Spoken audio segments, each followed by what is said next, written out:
ज्ञानाञ्जनशलाकया चक्षुरुन्मिलितं येन तस्मै श्रीगुरुवे नमः। श्रीचैतन्यमनोभीष्टं स्थापितं येन भूतले स्वयं रूप कदा मह्यं ददाति स्वपदान्तिकम्। वन्देऽहं श्रीगुरो श्रीयुतपदकमलं श्रीगुरुं वैष्णवांश्च श्रीरूपं साग्रजातं सहगण रघुनाथान्वितं तं सजीवं साद्वैतं सावधूतं परिजनसहितं कृष्णचैतन्यदेवं श्रीराधा कृष्णपादान् सहगना ललिता श्रीविशाखान्वितांश्च नम ॐ विष्णुपादाय कृष्णपृष्ठाय भूतले श्रीमते भक्तिवेदान्त स्वामिन्निति नामिने। नमस्ते सारस्वते देवे गौरवाणी प्रचारिणे निर्विशेष शून्यवादी पाश्चात्य देश तारिणे। हे कृष्णा करुणा सिंधु दीनबंधु जगतपते गोपेश गोपिका कांत राधा कांत नमस्तुते। तप्त कांचन गौरांगी राधे वृंदावनेश्वरी वृषभानुसुते देवी प्रणमामि हरिप्रिये। वाञ्छाकल्पतरुभ्यस्य कृपा सिन्धुभ्येव च पतितानां पावनेभ्यो वैष्णवेभ्यो नमो नमः। जय श्री कृष्ण चैतन्य प्रभु नित्यानंद श्री अद्वैत गदाधर श्रीवासादि गौर भक्त वृंद। हरे कृष्णा कृष्णा कृष्णा हरे हरे हरे राम राम राम हरे हरे। हरे Krishna.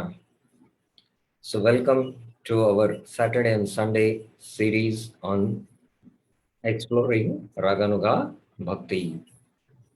Today is the last session where, after discussing the elements of practice of Kamanuga Bhakti and qualification for Kamanuga Bhakti, uh, we'll be today discussing about Sambandhanuga Bhakti, which is very brief in 4 verses in the Bhakti Rasamrita Sindhu.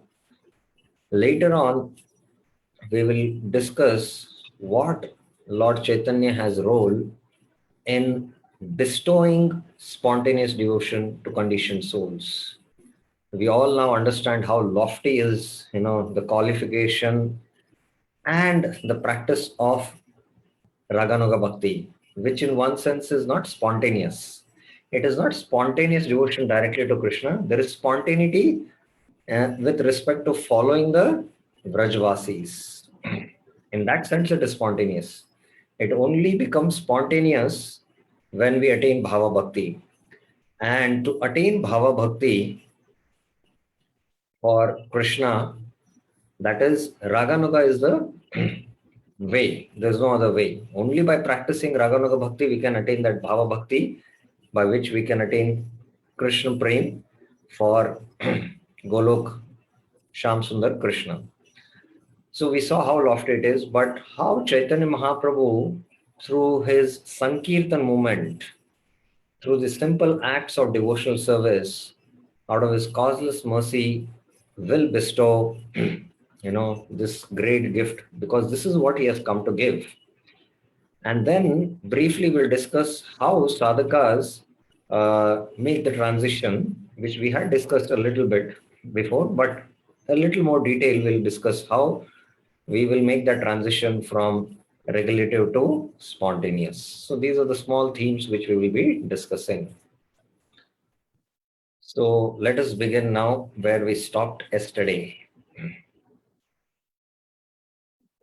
Discussing. So yesterday we had quite elaborate discussion on the qualification for Kamanuga Bhakti, and we saw also some references that even males can practice. Even males can practice this Kamanuga Bhakti, and this was one important topic where we discussed that what will be the destination of a Vaidhi sadhaka who worships Vrindavan Krishna in conjugal love, but is not able to give up the Vaidhi rules. So will either attain as one of the consorts of Krishna in Dwarka, or he'll attain, as per Vishwanath Chakra Thakur, the Aishwarya Golok part, but not the Madhurya. So clear was the explanation of Vishwanath Chakra Thakur. Yesterday we saw that. And this chart makes everything clear. If we practice Vaidhi sadhana, there will be Vaidhi Utta Bhav. Utta means generated. Then there will be Vaidhi Utta Prema, then Dwarka Queens, or the majestic part of Golok. But with Raganuga sadhana, there will be Raganuga Utta Bhav, then Raganuga Utta Prev, and in the Vrindavans, Madhurya part, we will be attaining our destination. And that is why it is so important that we worship exclusively Radha and Krishna. We saw these 4 instructions in Manashiksha where Raghunath Das Goswami is emphasizing to give up even our attraction to Vaikunt Narayan and worship only Radha Krishna. We saw the scriptural proof how a Vaidhi sadhaka attains Padapayat of Vaidhi attains Krishna. Now today we will discuss the elements of practice of Sambandhanuga Bhakti. So this will be the theme. This is just only 3-4 verses. So let us go through this now. Sa Sambandhanuga Bhakti Prochate Shadbiratmani Ya Pitrvatadi Sambandha Mano Mananarpito Atmika. The devotees defined Shadbir Prochate Sambandhanuga Bhakti as that Bhakti Sa in which there is a constant contemplation of oneself. Atmani Manana. Atmani means within the mind, within oneself. Now it is here the soul only, Atmana. Manana means to contemplate. What is the contemplation? As a parent, friend, or a servant of Krishna. Pitritvadadi Sambandha. Pitra means, parent. And Adi refers to both as a friend and servant. So the parents, this is the Vatsalya ras, this is the Sakya ras, and there is the Dasya ras. Some of the friends of Krishna who go to play with Krishna in the forest, they have also a mood, not only of friendship, but predominantly little servitorship, that is Dasya. So when they, when it is morning time for Krishna to go to the forest, they come to Mother Yashoda's house and they help Mother Yashoda in dressing Krishna. So although they are friends, but the servitorship mood is there more in them. So this is Dasya Prem of Golok. That we should be very clear. This is not Dasya Prem of Vaikuntha. So there is then Sakya Ras Venus, Sudhama, Shridhama.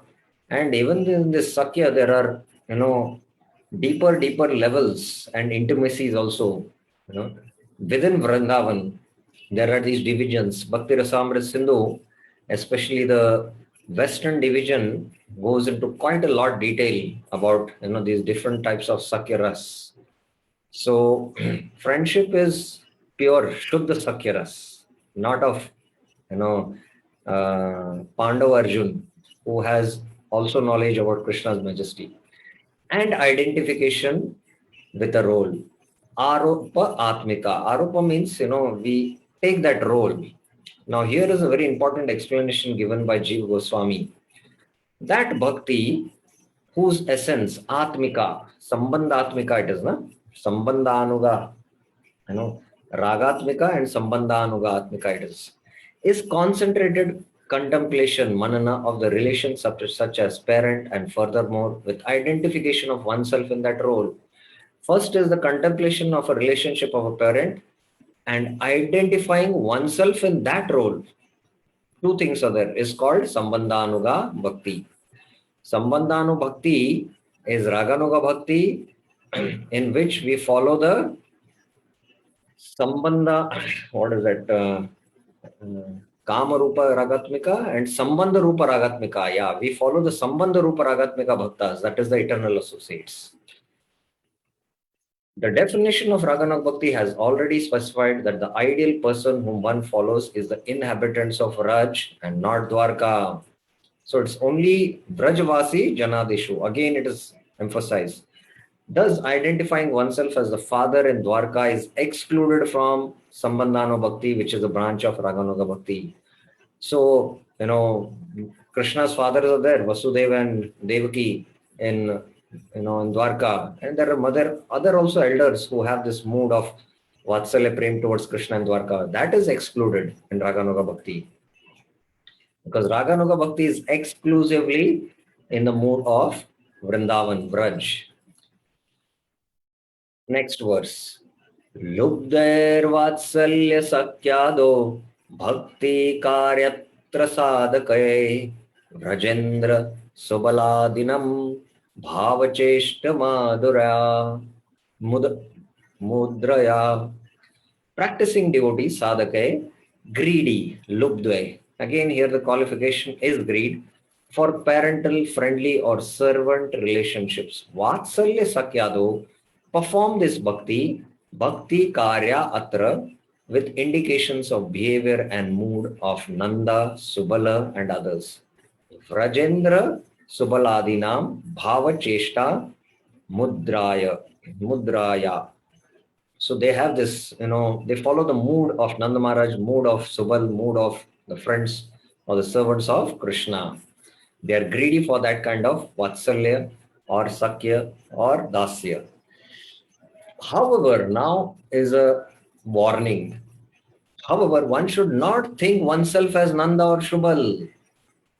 We follow, the mood of their worship of Krishna, but one should not think while contemplating that I am Nanda Maharaj. Then that is a Mayavad philosophy. There is a subtle Mayavad philosophy. There are two types of identification. Thinking oneself different from those persons, but in a similar role, such as a parent, and thinking oneself to be Nanda or Subal. So the second one is the Mayavadi contamination. So even in exalted levels, this contamination can come, and we should be careful. The second type is not suitable. One should not think oneself as Nanda or Subal. So one should not think that I am Nanda Maharaj, because these personalities, like Krishna's parents, Nanda Maharaj and Yashoda, they are not in the category of jivas. They are special personalities. They are eternal special personalities, and that role, if you're trying to take up, it's a Mayavadi contamination. Just as worshipping the Lord, thinking that one is identical to him, is not proper. This is called as Angrupasana. I am only God. So this is Mayavad philosophy. So the Mayavad philosophy has various degrees or various understandings, various levels. So this is one subtle contamination of Mayavad philosophy, which in the practice of Raganuga can come. The direct philosophy of Mayavad philosophy is that I am God, I am one with God, or I am God, and trying to merge in the impersonal Brahman. Similarly, worshipping his associates while thinking that one is identical to them is not proper, since it will be later explained that those forms are eternal like the Lord's forms. So the forms of Nanda, Subala, special personalities, the Ashtasakis, all are eternal personalities. One will commit offense to those associates through thinking of occupying their identities. You are trying to take the post of Nanda Maharaj. When we think that I am God, you're trying to take the post of God. So this is an offense. Mayavadis are Krishna Pradi. It is improper to think oneself identical to those Vraj devotees. In Sakya Bhakti, for instance, one should not identify oneself completely with Subal, thinking I am Subal. You know, this is not allowed.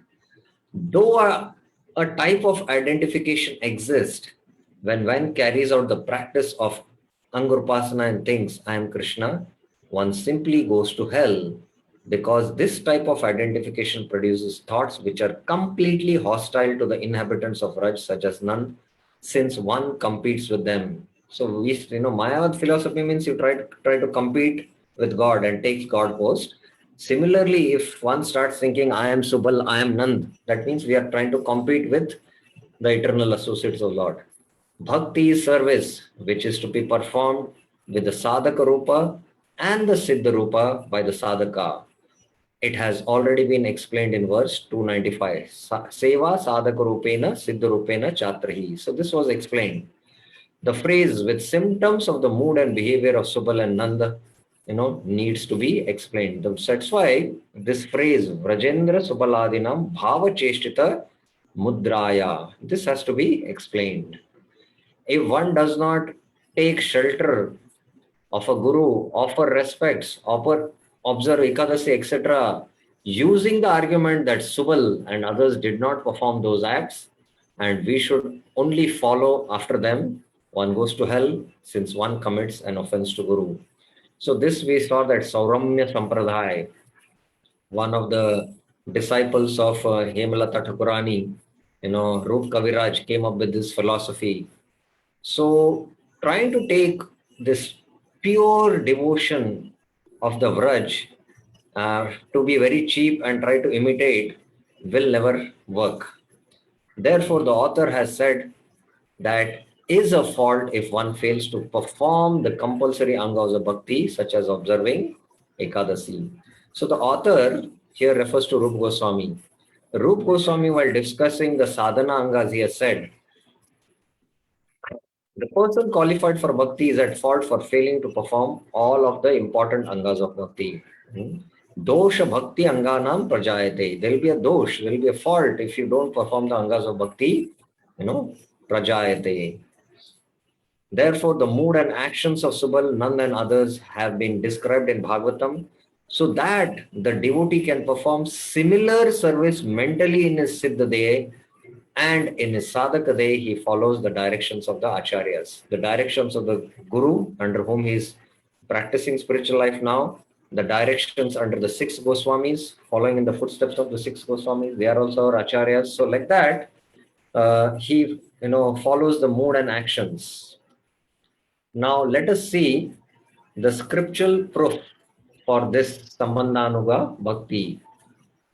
So one proof Rup Goswami gives, or I think 2 proofs he gives. Let us see.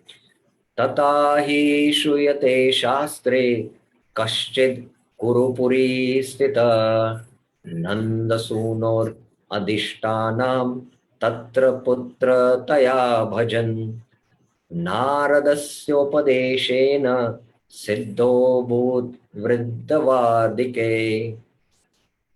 It is said in the scriptures, Tata hi shruyate shastra, that some old carpenter, Kashchid means someone, Vriddha means old, Vardike means carpenter, living in Hastinapur, Kurupuri Stita, that is Hastimat, the capital of the Pandavas, worshipped Bhajan, a deity form of Krishna, Nanda Sunur Adhishtana, as his son, Putra Taya, on the instructions of Naradasya Upadeshena, and attained the perfection of having Krishna as his son. Siddha Abhut. So let us hear this explanation what the Acharyas give. Srila Jiva Goswami. This verse shows the first type of identity which is approved, following in the footsteps of Nand Maharaj, not trying to take the post of Nand Maharaj. Adhishtanam here means the deity form. Attaining perfection means that he attained the form of an elderly cowherd parent of the Lord during the pastime in which Brahma stole the boys and calves. and Krishna himself became the son of the cowherd man. So in the Brahma Vimohan Leela, why did Krishna, expand himself in the form of calves and the cowherd boys? Because all the cowherd boys' parents, both mother and father, in fact, they had more love towards Krishna compared to their own children. And this is amazing and surprising in this material world. And it's not possible for any material parents, mother and father, to have more love for others' children compared to their own children. It's not possible. But they had this because Krishna is the supreme soul of all souls. And they had worshipped Krishna in this Vatsalya Ras. So Krishna for 1 year, he took the forms of the cowherds and the forms of the calves. The mother calf also had Vatsalya Prem for Krishna. So he fulfilled that, Vatsalya Prem reciprocations by, doing this Brahma Vimohan Leela. In the Skanda Puran, in a part spoken by Sanat Kumar, there is a story of King Prabhakar. Though the king was without a son, he did not desire one because he thought that was his karma. Thinking of Krishna, the eternal Lord of the universe, the soul of all, and the object of Upanishad knowledge as his son, he thought Krishna to be my son. He installed him with Abhishek as a king. So he made him as a king. He did not pray for a son, but the Lord became his son. So this is how the Lord accepts this pure bhava and reciprocates with his devotees. Then the Lord himself said, I have become your son. Vishwanath Chakra Thakur gives a little different understanding and explanation. Of course, the same story, but he goes into the Hastinapur pastime. The Skanda Puran offers proof that one should perform service following the Sadhaka Bhaktas using one's Sadhaka Deha. Note, one performs service with Sadhaka Rupa, the present body, and with the Siddha Rupa, a suitable body for one's desired service to Krishna appearing through inner contemplation, with a desire for a particular mood, Rati's mood or bhava, directed to one's beloved Krishna situated in Vrindavan. So this was mentioned in Tad Bhava Lipsuna. Tad Bhava Lipsuna. This is from the commentary of Vishwanath from 295. This is again a Seva Sadhaka Rupina. He installed the deity form Adhishtanam of Krishna, the son of Nanda. His service to the deity indicates that he did not meditate on the service and the mood of Nanda, which he could do without directly deity service, but performed physical service using his sadhaka deha, thinking that the deity was directly Krishna, not a deity form. Of course, devotees should remember that, that Krishna is not in the deity, Krishna himself is the deity.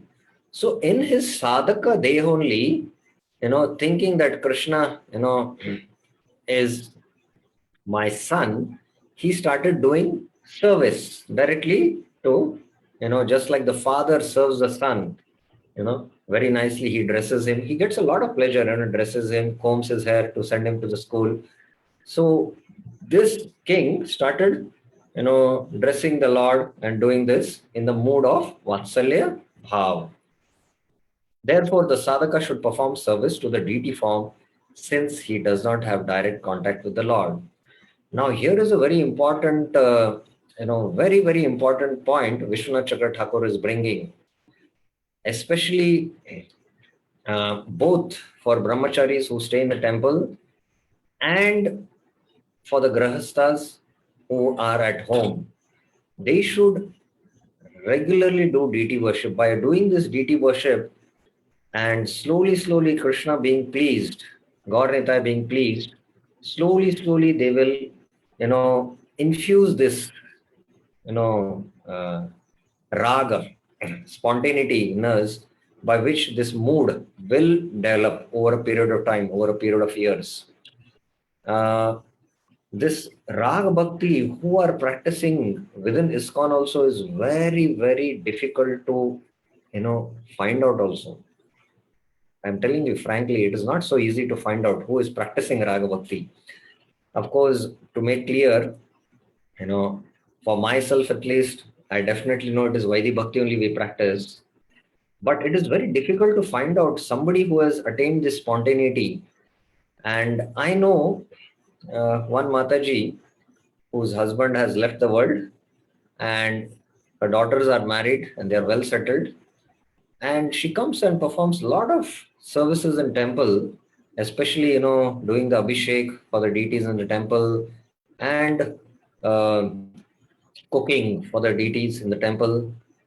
And at her home, she has this Laddu Gopal, and she worships this Laddu Gopal with, just like the mother, sings the songs, loris, what you say, for their children. So with this mood, she dresses the Lord, she, sings for the Lords to go to bed, offers bhoga to the Lord. And definitely by seeing that devotion, we can understand, oh, this is a very exalted level of worship.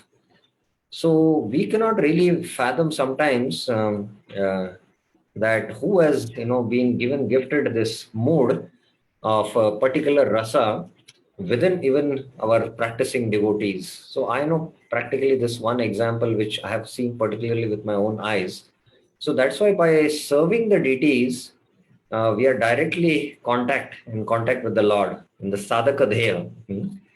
And slowly the purity will come where internally also we can do contemplation also. It should be understood that the aged carpenter, now this is that Vriddha, performed service to the deity as his son, following after other great sadhakas. So he followed in their footsteps. It was not whimsical here. He attained perfection, Siddho Abhut, during the pastime in which Brahma stole the calves. At that time, Krishna became the sons of all the cowherd men. So this is how we can understand. Now, any questions if you have, you can always raise your hands within this discussion now. Now, the second scriptural proof Rupa Goswami is giving. Athaeva Narayana Viva Stave. In the Narayana Viva Stava, there is another proof. Pati Putra Surit Bhratar Pitravan Maitravad Dharim Ye Dhyananti Sadoduktas Tebhyopi Namo Nama. I pay my respects repeatedly, Namo Nama, to those Tebhyo who constantly and eagerly meditate. Ye Dhyanti Sada Udyukta upon the Lord Harim as what? As their husband, son, well-wisher, brother, father, or friend. Pati, Putra, Surid, Bhatran, Pitravan, Maitravat. So this is a very general reference, and it is not specific about the mood here, because husband is also there, and in Vrindavan, that Krishna has this unwedded love, which is called as Parikeras. So it's a general quotation given in the Narayana Stiva, but it is in general glorifying. The Surit is one who acts for one's benefit unconditionally. So Surit refers to Surit, as in the Bhagavad Gita it has come, Bhoktaram Yagatapasam Sarvaloka Maheshwaram Suridam. So Krishna is our heart-to-heart friend. And love means unconditional. So the Krishna unconditionally, he works for the benefit of his devotees. That's why he stays in the heart. Your ever well-wisher. That's how Prabhupada is to sign. The mitra is a person with whom one engages in play. So mitra is, one who, whom we play and, have friendship.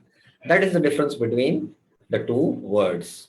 Kapila has said, Hisham aham priya atma sutascha saka guru suridam daivam ishtam. Because the devotees accept me as their son, Suta, friend, Saka, Guru, Perceptor, Benefactor, Surya, Daivam, Supreme Deity. They are not deprived of their possessions at any time.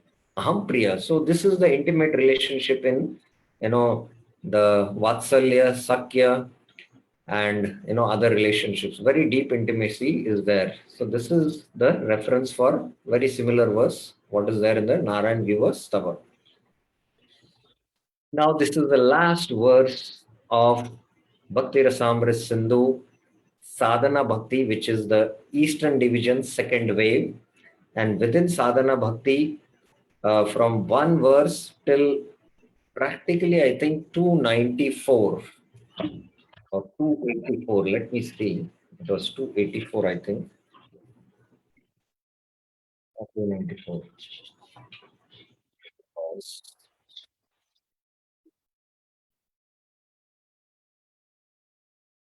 Raganuga begins at 270. So 270 to 309 speaks about Raganuga Bhakti, and we have covered all the verses. 270 to 309 means only 39 verses speak about Raganuga Bhakti, but we have quite elaborately discussed many other references from Raghavatama Chandrika and Shuddha Bhakti Chintamani.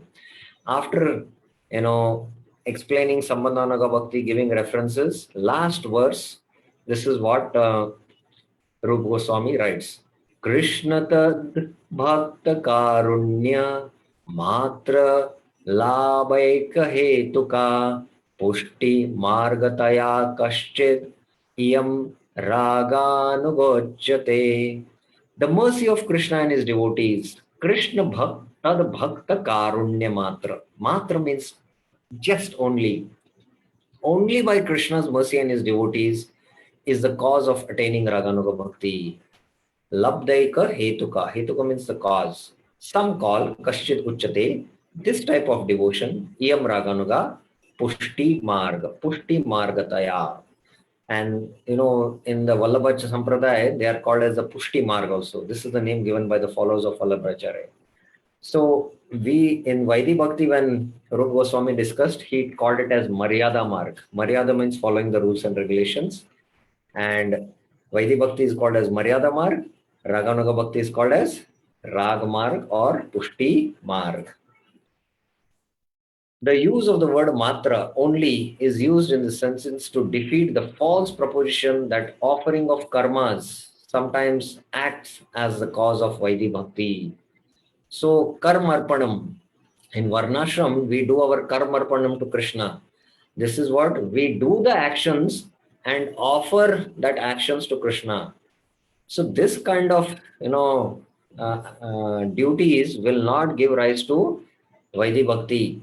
Thus, offering Varnashram karma certainly cannot be the cause of Raganuga, which is indifferent to rules, because there is Varnashram rules you follow. So by that we cannot get Raga Bhakti. So devotees in ISKCON who have come in touch with pure devotees, come in touch with the practice of this, chanting of the Hare Krishna Mahamantra are all fortunate. Because if we practice this Vaidhi Bhakti rules and regulations given by Rupa Goswami in Bhakti Rasamrita Sindhu and Updeshamrit, slowly this will lead to Rag Bhakti by the mercy of Krishna and spiritual master. Thus ends the second wave concerning Sadhana Bhakti in the eastern section of Bhakti Rasamrita Sindhu. So thus we end our discussion from the Bhakti Rasamrita Sindhu. So any questions, any clarifications you have, you can raise your hands. Any questions do you have? Okay, Virendra Yadav Prabhuji.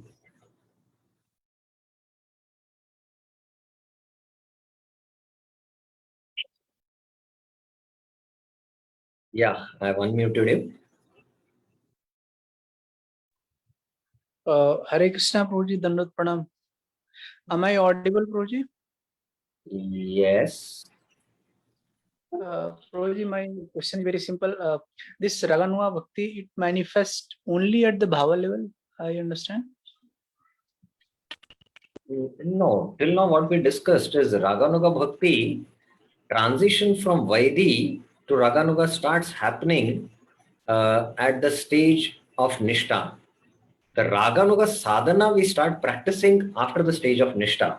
Nishtha qualifies one because we have that purity of heart and we are able to do smaran of Krishna, contemplation, and slowly that internal process, the 5 stages of remembrance which we discussed, Shravana Dasha, Varana Dasha, Smaranavastha, Apana Dasha, and Sampati.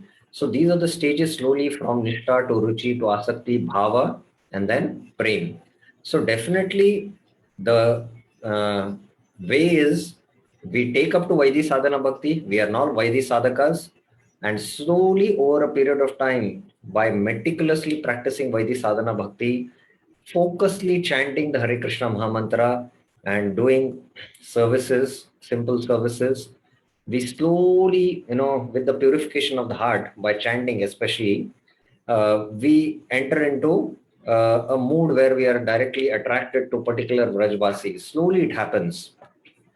And especially we develop attraction to hearing Krishna Katha, attachment to hearing Krishna Katha. This is one of the first signs that we develop so much attachment that we can, manage some of our schedule and just, attend, Krishna Kathas. We find taste in hearing Krishna Katha. So like that, we from Nishtha, Ruchi, Asakti, we go.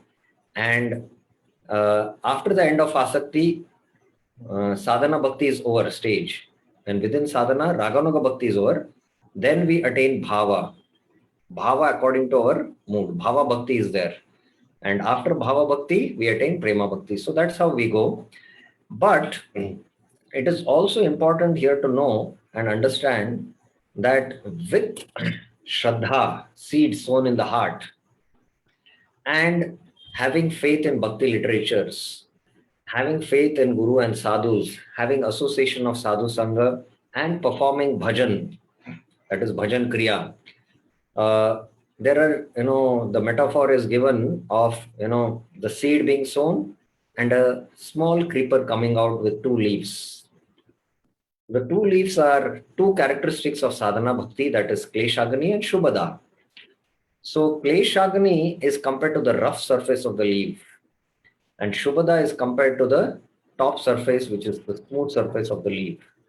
So Vishwanath Chakra Thakur in his Madhurya Kadambini explains that this rough surface where, kleshas are being, eradicated is, governed by rules, Vaidi, the king named Vaidi.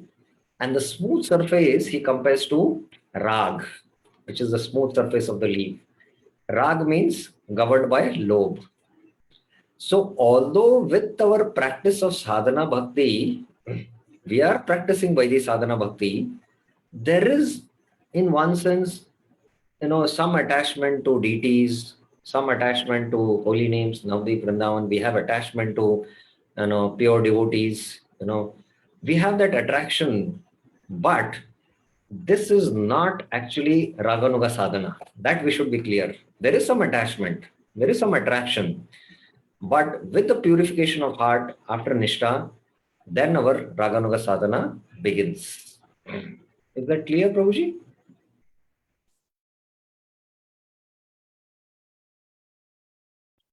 Okay, so there is one more question. Is it all right to develop and follow the mood of example Yashoda Mai? Certainly not thinking oneself Yashoda Mai, but perform the service mentally and executing it to the deity and follow Sadhaka Deha, following the instructions of the Acharyas. Yes, definitely. Even in our Vaidhi stage, when we are doing deity worship in our Sadhaka Deha, uh, this mood can be maintained, but definitely, we should be very careful and not go to extremes and think that we have attained that bhava, whereas the internal purification has not happened. So that chances are there. Once one of our sannyasis was mentioning that the pujari in Vrindavan, he once while doing deity worship, he went and straight away hugged Krishna. So you cannot do all that, So that mood to maintain, while, doing deity worship, can be done, but it should be in a lot of maryada also, because we should know how glorious is this raga bhakti, which only that happens with the purification of the heart after nishta. But initially also, as I mentioned, this mood is there, and slowly, it will manifest over a period of time. And we don't know actually in what mood we are now, especially as Vaidhi sadhakas. It takes few years, at least few years, for us to, understand. And Prabhupada has given some hint. If you remember, twice we quoted that when one hears certain pastimes of Krishna, he gets attracted to those pastimes, and that is an indication of his constitutional mood. That's what Prabhupada says. This is there in the Chaitanya Charitamrita. So this is how we should understand. Okay, Ashray Yoga Prabhuji. I've unmuted him. So, can you elaborate more about that Pushti Marg? Pushti Marg is of the Vallabha Sampradaya. The Vallabha Sampradaya usually worship Krishna, that is Vrindavan Krishna only, but more in Vatsalya Bhav. So the Vatsalya Bhav is prominent in the Pushti Marg, and that is also the Raga Marg there. So Chaitanya Mahaprabhu picked up actually four, from the four sampradayas, two essential things. And maybe if I remember, I can tell you, from the Sri Sampradaya, he picked up Ananya Bhakti and Vaishnav Seva. So the Sri Sampradaya emphasizes on pure devotion, Ananya Bhakti, and Vaishnav Seva is given a lot of emphasis. So Chaitanya Mahaprabhu picked up these two from the Sri Sampradaya. From the Madhva Sampradaya, Chaitanya Mahaprabhu picked up what? Deity service to Krishna. That Krishna is the supreme. So that is fully, there in the Madhvas. The Madhvas are very clear about it. So he picked up that from the Madhu Sampradaya. And Mayavad Khandan. Mayavad Khandan means, the Mayavad philosophy is completely negated by the Madhvas. The Madhvacharya's main business was, to completely uproot Mayavad. So Mayavad Khandan is there in the Madhva Sampradaya, and Chaitanya Mahaprabhu picked up that also. So I'm just looking for that. Yeah, it is there here. Okay, let me show you in the screen. Yeah. So you can here see in the screen that from the Sri Sampradaya, Ananya Bhakti and Bhakta Jana Seva, Madhva Keval Advaitvad Nirasan means smashing the Mayavad philosophy, and Krishna Murti Sevan. From the Rudra Sampradaya, Tadiya Sarvasya Bhav and the Raga Marg. Raga Marga Bhakti Kalyan. The Raga Marg he picked up from the Rudra Sampradaya. In the Kumara Sampradaya, Ekanta Radhika Ashray, exclusive shelter of Srimati Radharani and the Gopi Bhav. So the Pushti Marg is the Raga Marg here, and Tadiya Sarvasya Bhav means, to always consider the servants of the eternal associates of Vrindavan. So that is the mood of Nanda Maharaj or Yashoda, to follow that mood. Tadiya means, the, related, seeing in that relation, Tadiya Sarvasya Bhav. So that he picked up from the Rudra Sampradaya. So the Gaudiya Sampradaya is not, a fifth Sampradaya, but it is the essence of all the four Sampradayas. And we are technically connected to the Brahma Sampradaya, Lord Brahma, through Madhvacharya. That's why we are called as the Madhva Gaudiya Sampradaya. So that is how we should understand about the Pushti Marg. Is it okay, Prabhuji? So, Prabhuji, as you said, there is a difference between Pushti Marg and Maryada Marg. No, you said no. So, Yes, yes. so even in Pushti Marg, they are more towards a Vatsalya, the Bhav. So in Vrindavan, all the devotees are there. In Madhurya Bhav, in Vatsalya Bhav, in Sakha Bhav, in everywhere. So we in ISKCON we emphasize on the Madhurya. Madhurya, not in Madhurya particularly, but we appreciate the bhaktis of Braja. So the residents of Braja. So basically, they are Raganuga. They are spontaneous love towards Krishna. They are Ragatmikas, not Raganugas. They are Ragatmikas. Sorry. Ragatmika. Sorry. Ragatmika. So Raganuga, as you told earlier, Raganuga is the follower of the Ragatmika. Yes. Is it right, Prabhuji? Correct, correct. So Raganuga is the follower of the Ragatmika. So is it the Pushti Marg, the devotees in a Pushti Marg or Sampradaya in Pushti Marg, they are also follower of Ragatmika? Yes, definitely. In the Pushti Marg also, they worship Krishna in Vrindavan. His and they are more attracted to the 10th canto pastimes of Krishna's Bala Leela.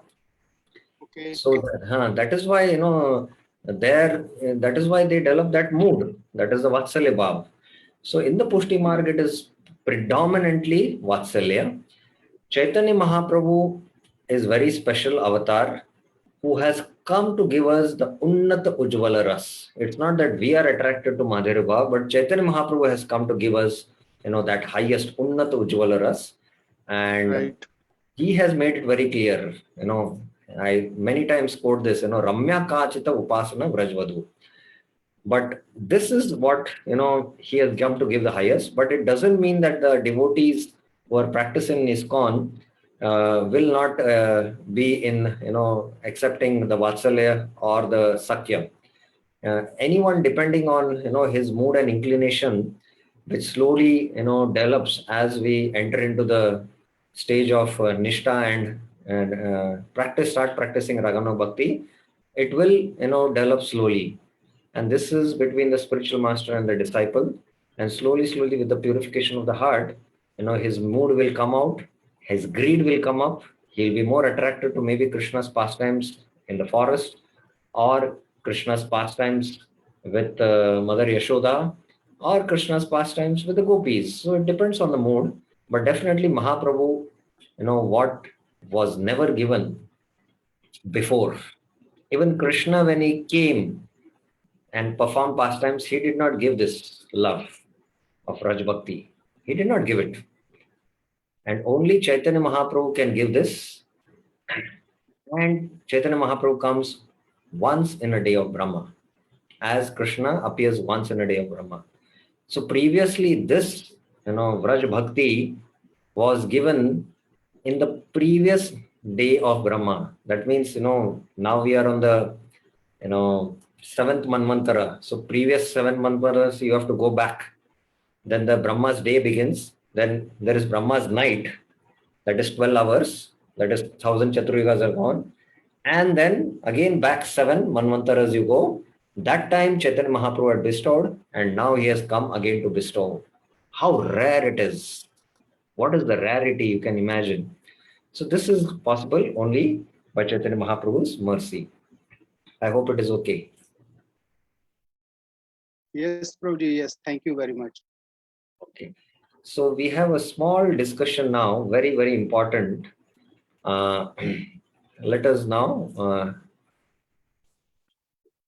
take up this very important theme. Now, I did not discuss or present this in the beginning because right in the beginning, Srila Jiva Goswami, writes this: obsessed by the desire to benefit all the devotees of the Lord, the esteemed author Srila Rupa Goswami compiled this remarkable work, the scripture called Bhakti Rasamrita Sindhu, using the rasa presented in Srimad Bhagavatam, which appeared within the lotus bud of his heart. So the Srimad Bhagavatam is filled with rasa. And Rupa Goswami extracted this rasa and presented in his Bhakti Rasamrita Sindhu. So without the Bhakti Rasamrita Sindhu lens, you cannot relish the Bhagavatam rasa. This is so important for us to understand what is the status and position of Bhakti Rasamrita Sindhu scripture. Many times I quote that Rupa Goswami is Rup Manjari in the spiritual world. And as Rup Manjari, he is witnessing the pastimes of Radha and Krishna and experiencing, the rasa in his heart. As Rupa Goswami here on planet Earth in Vrindavan, he took 17 years to compose Bhakti Rasamrita Sindhu. Can we imagine? Somebody who's witnessing the pastimes took 17 years to compose Bhakti Rasamrita Sindhu. Secondly, he was assisted by Srila Jiva Goswami. Jiva Goswami was his proofreader who is to, make the leaves ready and give it to Rupa Goswami. And Rupa Goswami is to compose, and then he used to have first-hand darshan of what verses he has composed. And without his commentary, it is very difficult to penetrate into Bhakti Rasamrita Sindhu. So what is Bhakti Rasamrita Sindhu? Firstly, you have to understand. Before that, we have to understand what is Srimad Bhagavatam. Srimad Bhagavatam is like a journal. Now, we all know, those who go to college, that journal are thesis work written by scientists, and they're presented, in journals. So after one graduates and does post-graduation in PhD, he does some research and it is presented. And if somebody, a student, wants to understand a subject, if he reads the journal, he cannot understand the subject. It's very difficult. So Srimad Bhagavatam is like the journal. And Bhakti Rasamrita Sindhu is a textbook. Now, students were supposed to go through the journal and, understand the definitions. It's not so easy. So, through the Srimad Bhagavatam journal, Bhakti Rasamrita Sindhu textbook was composed by Rupa Goswami. We saw, Gopya Kamat, Dvesha Kamso. How Gopya Kamat? So this is there in the Bhagavatam. Now, who would have understood that Gopya Kamat refers to Ragatmika Bhakti of the gopis? And Vrishnaya Sambandha Sneho. That Vrishnis in Sambandha refers to Sambandhanuga Bhakti. Not Sambandhanuga. Sambandha Rupa Ragatmika Bhakti. That is the Vrajvasis. Who would have understood that? It is only by studying the textbook Bhakti Rasamrita Sindhu. And Bhakti Rasamrita Sindhu is not something sentimental, bhavuk. Uttama Bhakti definition, Rupa Goswami is giving. He is giving the definition of Vaidhi Bhakti. He is giving the definition of Raganuga Bhakti. He is giving the definition of Bhava Bhakti. He is giving the definition of Prema Bhakti also. It's not just something sentimental which is to be, considered. No. Very precise scientific definitions Rupa Goswami is giving in the Bhakti Rasamrita Sindhu. So this is how he is glorifying Jiva Goswami, the work of Srila Rupa Goswami. Now let us come to the small theme, role of Lord Chaitanya Mahaprabhu in spontaneous devotion. Raga Bhakti. What is the role of Chaitanya Mahaprabhu in giving Raga Bhakti to us? Now again we discuss from the Shuddha Bhakti Chintamani, chapter 12, Spontaneous Devotional Service by Shivaram Swami Maharaj. No study of spontaneous devotional service is complete without the description of role of Chaitanya Mahaprabhu plays in such service. We discussed at the beginning of our seminar, some verses of Chaitanya from the Chaitanya Charitamrita. Now here we are again ending with this only. It is he who brought the spontaneous devotion of the Brajvasis to this world. Raga Marga Bhakti Karite Prachanana. He had come to give this Raga Marga Bhakti. Prema Rasa Niryas Karite Aswan. He himself had come to relish it. Imagine God himself, Krishna himself came to relish that bhakti which is practiced by the Brajvasis because they are experiencing more nectar compared to he himself. So that's why he had this desire to come and relish it. Just like the flower contains nectar, but it cannot relish itself. Only the bee can extract that nectar. Similarly, Chaitanya Mahaprabhu took a role of a devotee and experienced that, nectar of bhakti ras, especially the mood of Srimati Radharani and even the Manjari Bhav, as we mentioned. And it is his desire that is now making it available to all. Sri Chaitanya Manobishtam Stapitam Yena Bhutale. Through Rupa Goswami, he has established this throughout the world. Just as one cannot enjoy an inheritance without the Father's blessings, devotees cannot attain spontaneous devotion without Lord Chaitanya's mercy. Why is Lord Chaitanya's mercy essential for attaining spontaneous devotional service? The foremost reason is that the path of spontaneous love for Krishna, the hidden treasure of the Vedas, is difficult to tread, especially in Kali Yuga. It is very difficult. It is a very hidden treasure, which is unknown even in the Vedas. Narottama Das Thakur sings, Preme Pichalapata Gamana Bhela Bhanka Brigamada Chandana Kunkume Bhela Panka. He says what? The path of love for Krishna is winding and crooked, and it is slippery, being filled with mud mixed with musk, kunkuma, and sandalwood paste. Panka means mud. Krishna also confirms that among ordinary perfected beings are rare, and among those rarest of beings, hardly one knows me in truth. Manushanam sahasreshu kaschit yatati siddhe yatatam api siddhanam kaschin mam vetti tattvata, as Krishna has spoken in the Bhagavad Gita. So very rare is Krishna Bhakti, what to speak of Raga Bhakti. Still, by remembering Chaitanya Mahaprabhu and surrendering to him, difficult things become easy. That is why every shloka in the Chaitanya Charitamrita first verse, in the Mangalacharan, Kaviraj Goswami glorifies Chaitanya Mahaprabhu. And there are many verses, I did not extract them to present here because that would be a long discussion. How this philosophy, we can understand, very nice Kaviraj Goswami brings. Therefore, it behooves all Vaishnavas on the path of pure devotion to turn to him. Thakur Bhaktivinoda Thakur writes, simply by taking shelter of the lotus feet of Gauranga, a person enters in the path of spontaneous devotion. Just by taking shelter of Chaitanya Mahaprabhu, we enter into spontaneous devotion. Chaitanya Mahaprabhu's Sankirtan movement is in all ways favorable for the cultivation of spontaneous devotion. So this, don't think that spontaneous devotion I'll cultivate when I'll get that mood and all. No, just by participating in the Sankirtan, chanting of the Hare Krishna, as Chaitanya Mahaprabhu used to do Sankirtan with his devotees in Jagannath Puri or in Navadvip, by speaking and singing about him, by preaching, distributing books, and performing Harinam Sankirtan, devotees learn to fix their minds on Krishna. So all these activities, the Mangalarti, we chant, Nikunja Yono Ratikeli Siddhe. The spiritual master is very intimately serving Sri Radha Krishna in the Kunjas of Vrindavan. So once a debate and argument happened during Prabhupada's time, that some of the book distributors were saying that this book distribution is what? Actually serving Krishna in the Nikunja. So one of the sannyasis, Prabhupada disciples, were very upset with this explanation. He went to Prabhupada and asked, Prabhupada, this is what the book distributor is saying. Prabhupada said, yes, it is correct. So just doing book distribution, giving out Premadhan, Nama Sankirtan, all these help us to fix our minds.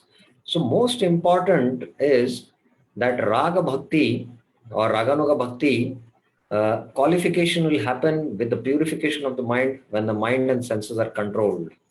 By attending spiritual services before the deity morning and evening in the temple or at home, devotees practice the ninefold Bhakti, Navvida Bhakti. By visiting holy places such as Vrindavan and Mayapur, devotees are in touch with the lands of Krishna, Gauranga and their companions. So all this will slowly infuse in our hearts this spontaneity.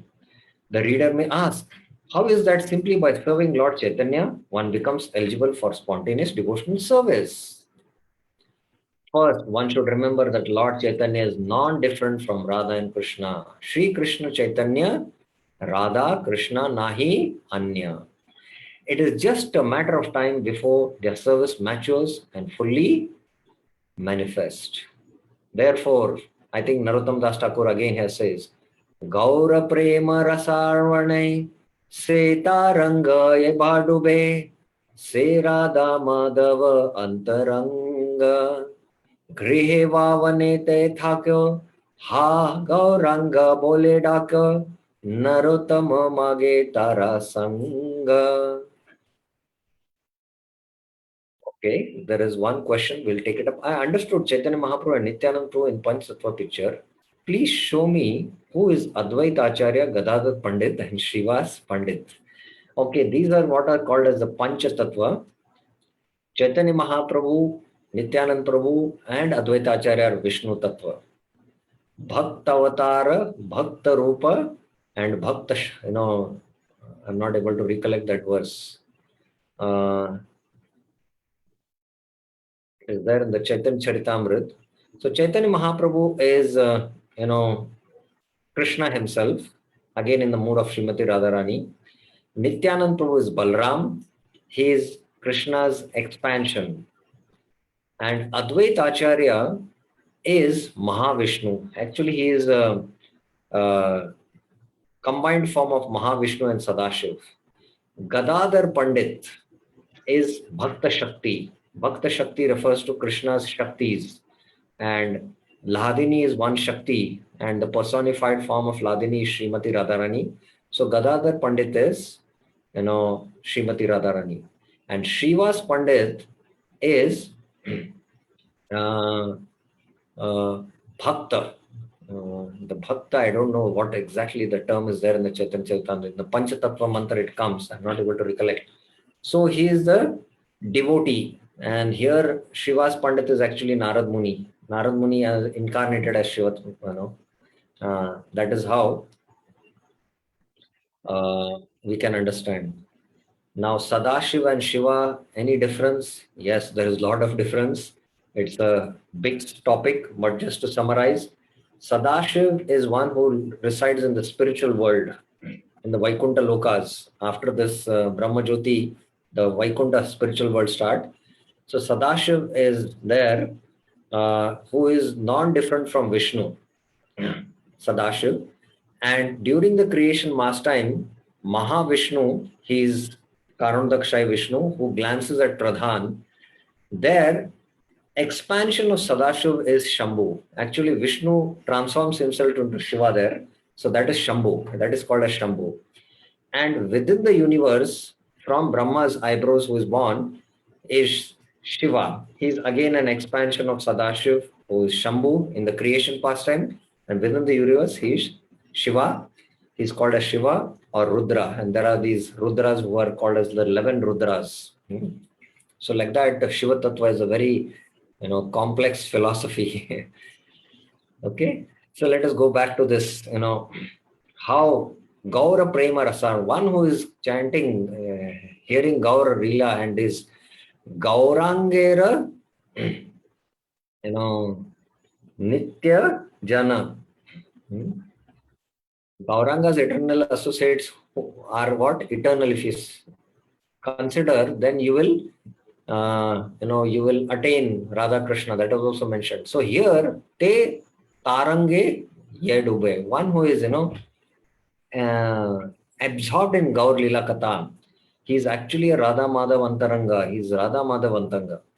Here it is explained that anyone who takes pleasure in sporting in the waves of the ocean of Lord Chaitanya's distribution of love of Godhead, that is preaching, is at once a confidential devotee of Radha Madhav. How it is, we'll slowly realize it. Whether he's a sannyasi, a householder, a devotee, calls out the Lord and serves the Sankirtan movement, is always liberated. So serving in the Sankirtan movement of Chaitanya Mahaprabhu gives that qualification. Narottam Das Thakur aspires for his company. So this is spoken in Pratana, in his prayers. At this point, another question may arise. The activities of Sankirtan movement are performed in a mood of reverential service to Lord Chaitanya. How can such mood develop in spontaneous spirits conducive to Raj Bhakti? So this is more in the Dhasya Bhav, servitorship. So how this will, transform into spontaneity, the Rag mood of the Vrajvasis.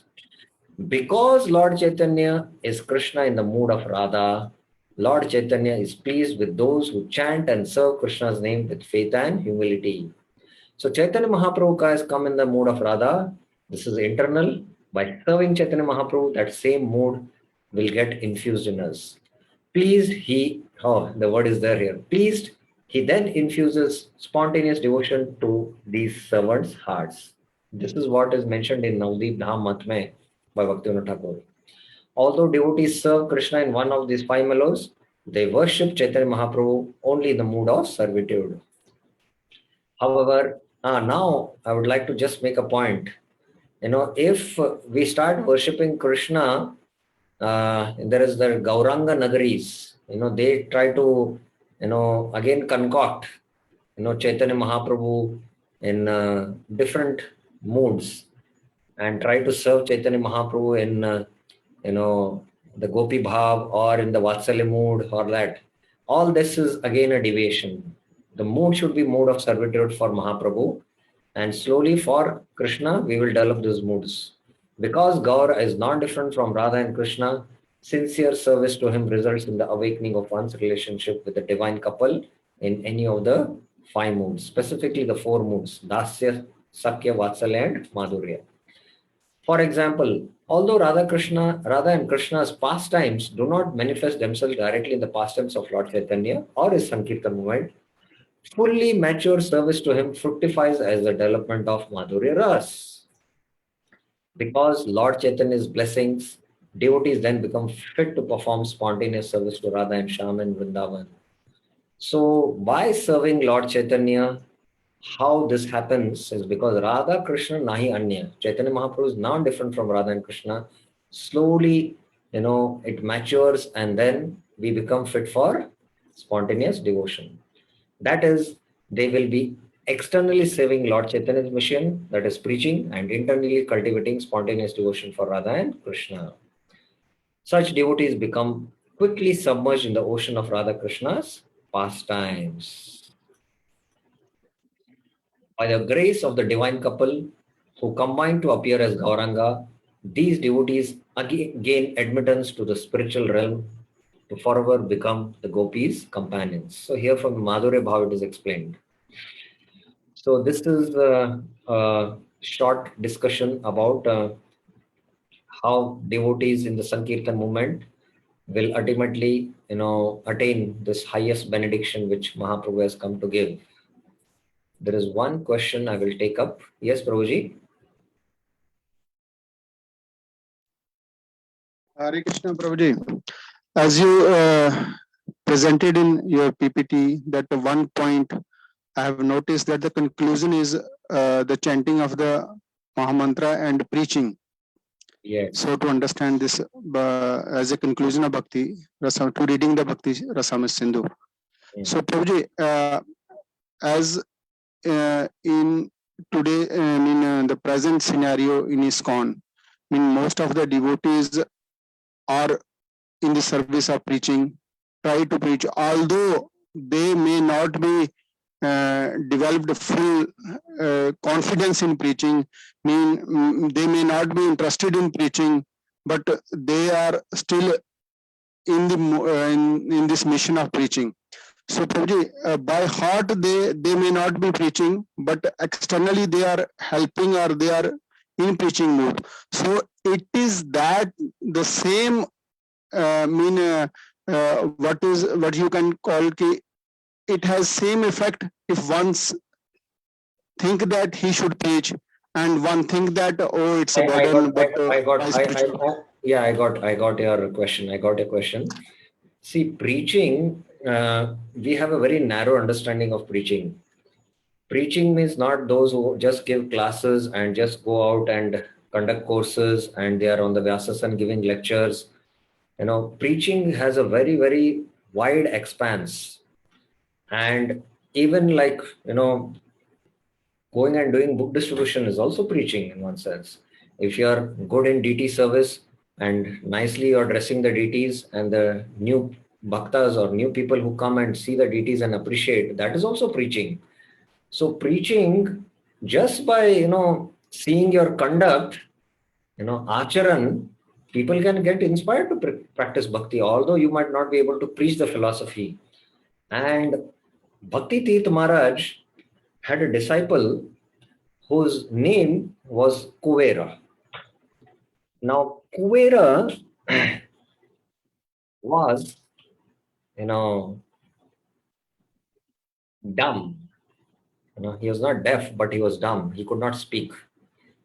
But he had developed, by doing devotional service, uh, this confidential pure devotion he had developed in his heart.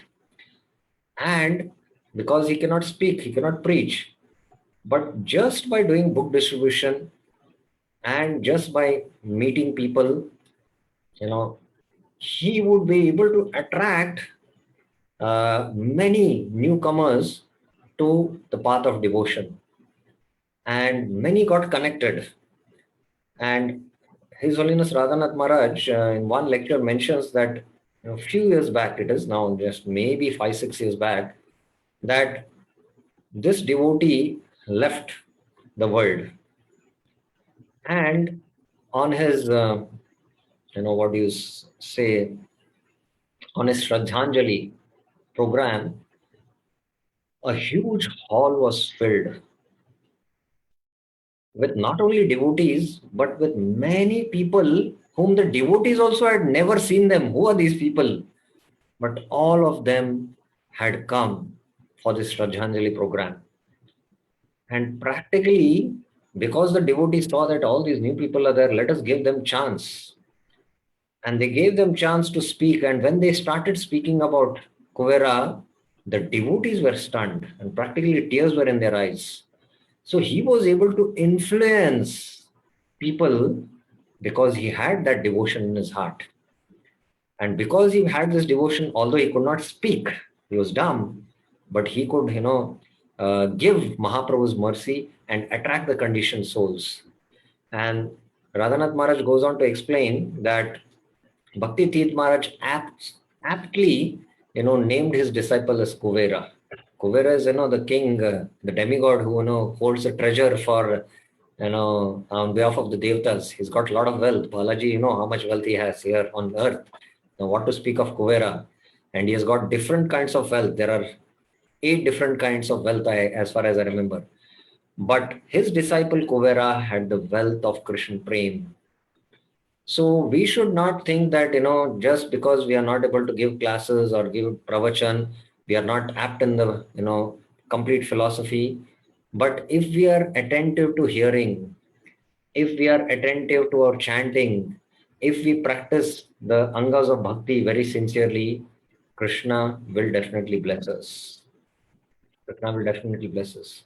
I know one devotee in my hometown. He is uneducated. He cannot, preach also.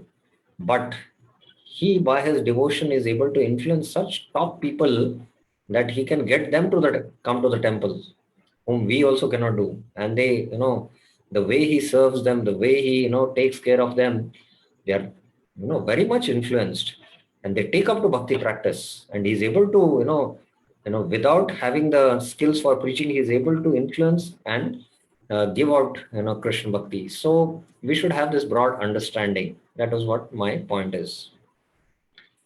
Now,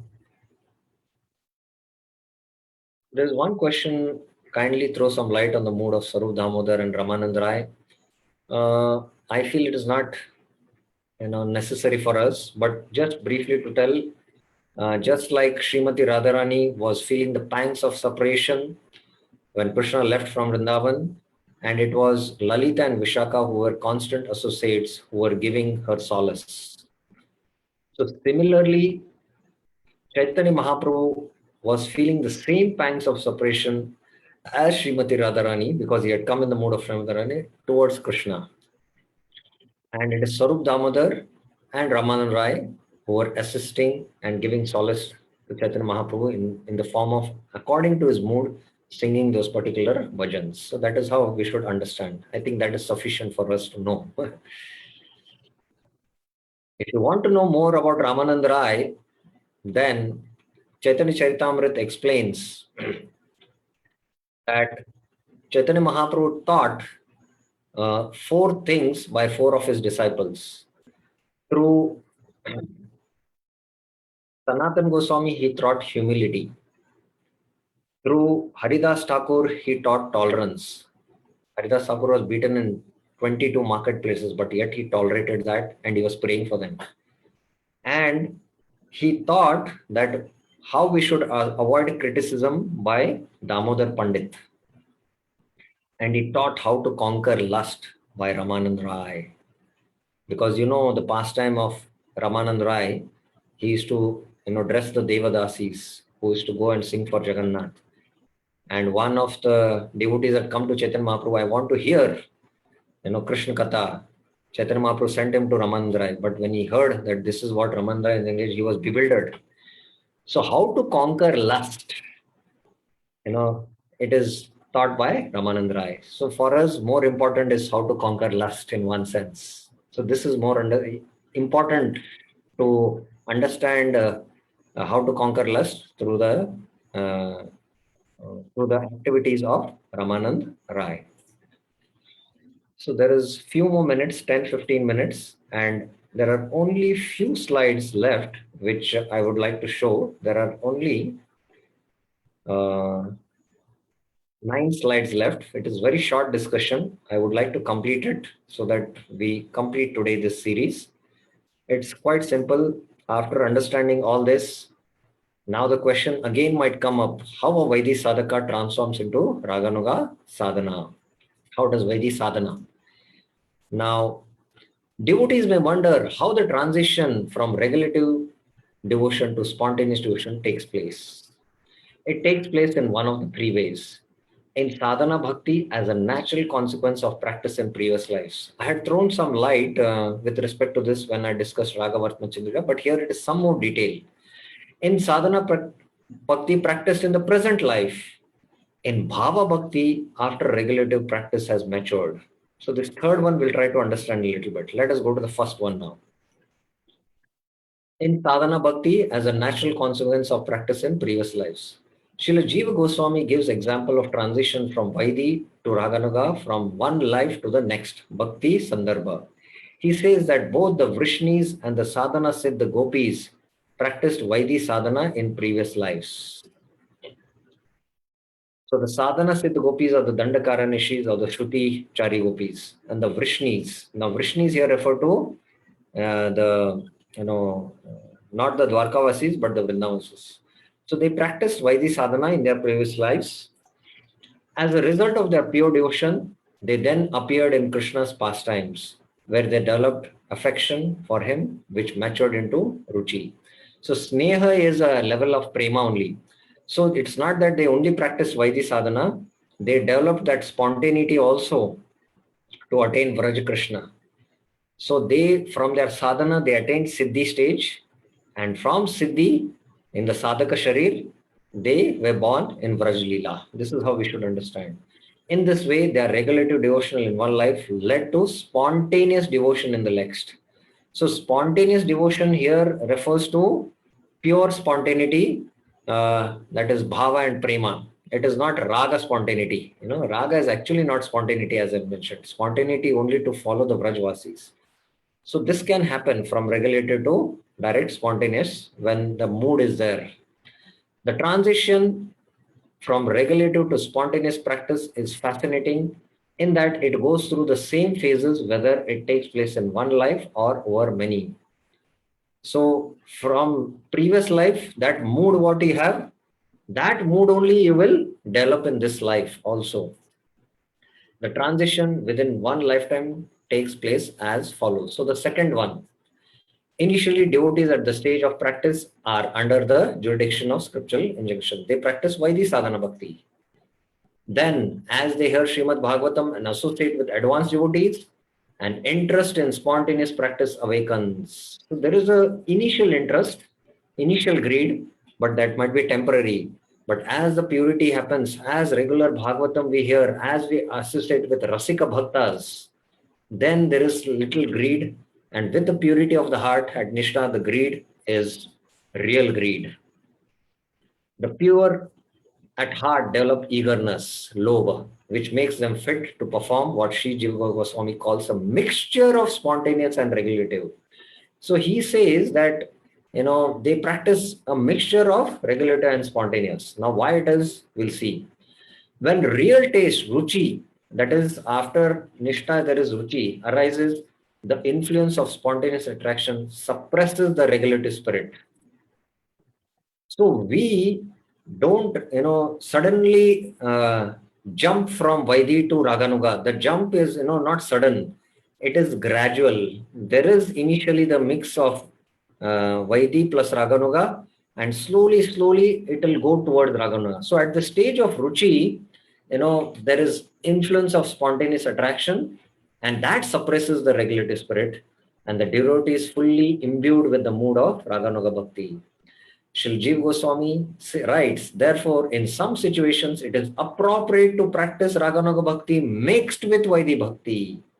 Atra mishatve cha yatha yogyam Raganuga ki kriteva Vaidhi kartavya. So it is better to practice mixed, Rag and Vaidhi.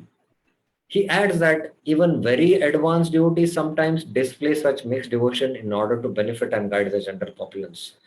If he goes too much into spontaneity, he will be absorbed in that mood. But, understanding what this pure devotion is, he also has compassion to give it to others. So he will externally behave and act like a Vaidhi sadhaka and do preaching and all. That's why I said it is very difficult to detect, who is, practicing in the Raga Marg. It is very difficult. Who is entered into Raganuga Sadhana Bhakti. In mixed spontaneous and regulative practices, the devotee's absorption in Krishna's pastimes is not out of attachment, but out of a desire to comply with the order of the spiritual master or the injunction of scripture. So spiritual master might say that you should read Krishna book every day, you should do this, you should do that. So there is, no natural spontaneity, but there is a kind of spontaneity because we are attracted to our spiritual master, and out of love, we would like to follow that. So in that sense, there is this mixed mood. For instance, devotees may chant the 18 syllable mantra, Klim Krishnaya Govindaya Gopijana Vallabhaya Swaha, and meditate on Krishna's captivating his companions with the sound of his flute. Such devotees may think, my spiritual master instructed me to chant this mantra. By following him, I will become a resident of Raj and serve Krishna as his companions do. This is an example of a transition from regulative to spontaneous devotion in the course of practice over one life. This is over one life. In Bhava Bhakti, after regulative practice has matured, the third way in which the transition from regulative to spontaneous devotion takes place is without cultivation. Now, here is a very interesting thing. Now, this is a rare case. Like somebody is awarded PhD, Dr. Rabindranath Tagore. He did not, go 5 years in a college and get a degree, PhD, but he was awarded. So similarly, this is rare cases. And when I'm not going to discuss Bhakti Rasamrita Sindhu, Bhava Bhakti and Prema Bhakti, because it is not relevant for us. But definitely next week onwards, we are starting Madhurya Kadambini, where when we discuss Bhava and Prema Bhakti, that time I will be discussing Bhakti Rasamrita Sindhu, Bhava Bhakti and Prema Bhakti also as part of Madhurya Kadambini. So there the example is given by Rupa Goswami that how a lady went in Jagannath's temple and danced whole night for Jagannath with a pure mood to satisfy Jagannath, and Jagannath directly bestowed bhava. So without cultivation, directly attained spontaneous devotion. Or there might be also cultivation of regulative practice, and suddenly bhava might appear. Sudden bhava might appear. They might not go this fine stages of regulative to mixed, regulative and spontaneous, and then slowly spontaneous becoming more intense and regulative coming down, and then spontaneous becoming more intense and completely suppressing regulative, they might suddenly spontaneously take up to come to Bhava Bhakti. It happens at the stage of ecstatic devotion, that is Bhava Bhakti, in the natural course of the development of regulative practice. So Bilaw Mangal Thakur is one example. He spontaneously in this life coming in touch with Chintamani and with Somgiri spiritual master, he developed that deep attraction to go to Vrindavan, and his bhava manifested. In fact, it is said, when that incident when he plucked out his eyes, sorry, the bhava manifested for him, and then he went to Vrindavan. So this can happen in bhava bhakti, directly. These are the three ways which he explains. So this ends our discussion on exploring Raganuga Bhakti. Okay, there is one question. I will take this up and then we will end up today. Yes, Prabhuji. Prabhuji, so this is a third, as you discussed. So is there any example in Chaitanya Charitamrita for this transition? Third example.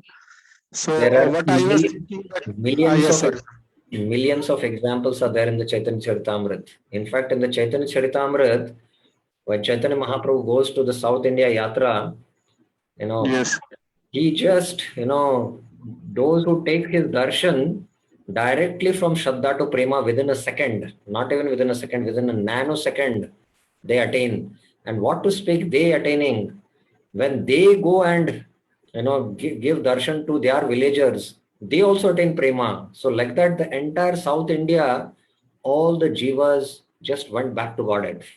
Entire South India was empty. Mahaprabhu's time. So there is that example. The dog with Shivan Shane, he attained the mercy, and Chaitanya Mahaprabhu just gave him some pulp and said, chant Hare Krishna. He chanted Hare Krishna and straight away he went to the spiritual world. So, in fact, in Chaitanya Mahaprabhu's Prakat Leela means when Chaitanya Mahaprabhu appeared, Chaitanya Mahaprabhu bestowed this prema directly without going through the stages of sadhana bhakti, bhava bhakti and prema bhakti. But after Chaitanya Mahaprabhu has left this world, Prakat Leela started. Now, after that, it is only given by practicing sadhana bhakti, from sadhana, Vaidhi sadhana, going to Raganuga, bhava and prema. By going through these 9 stages, that is Shraddha, Sadhu Sangha, Bhajan Kriya, Anarth Nivritti, Nishta, Ruchi, Asakti, Bhava and Prema. We have to go through these 9 stages. That is how it is happening now after Chaitanya Mahaprabhu's pastimes have winded up. Is it okay, Prabhuji?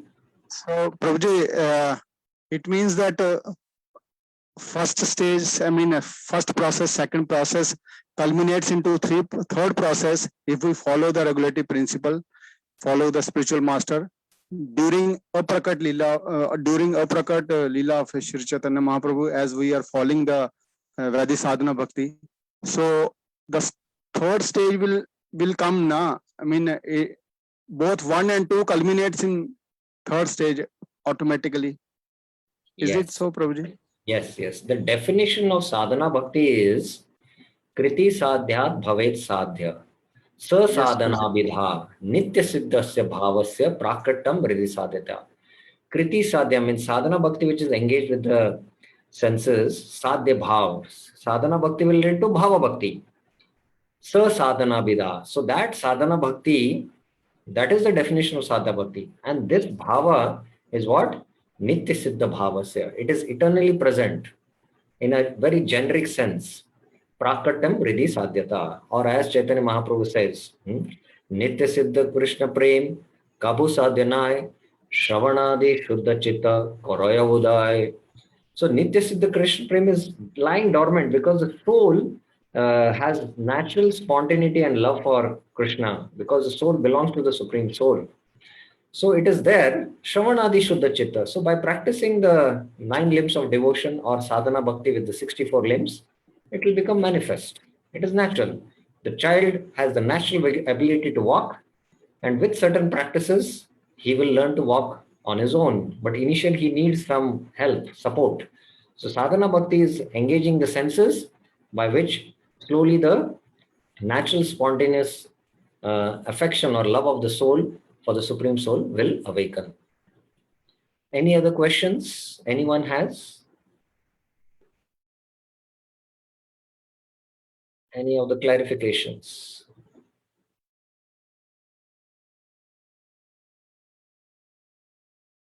Okay, so we will stop here, and today we are winding up this series on exploring Raganuga Bhakti. I am extremely grateful for all the devotees who were participating in this sessions, and who were giving me opportunity to also study Bhakti Rasamrita Sindhu. And in this association, I also was able to gain and have an understanding of how glorious is Mahaprabhu's mission, in which if we just practice and just stay on, and definitely this jewel like love of Godhead, which Chaitanya Mahaprabhu has come to give, will definitely, we will attain this. We just need to stay and practice sadhana bhakti. So thank you very much. Srila Prabhupada ki jai. Srila Rupa Goswami Pada ki jai. Bhakti Rasamrita Sindhu ki jai. Hare Krishna.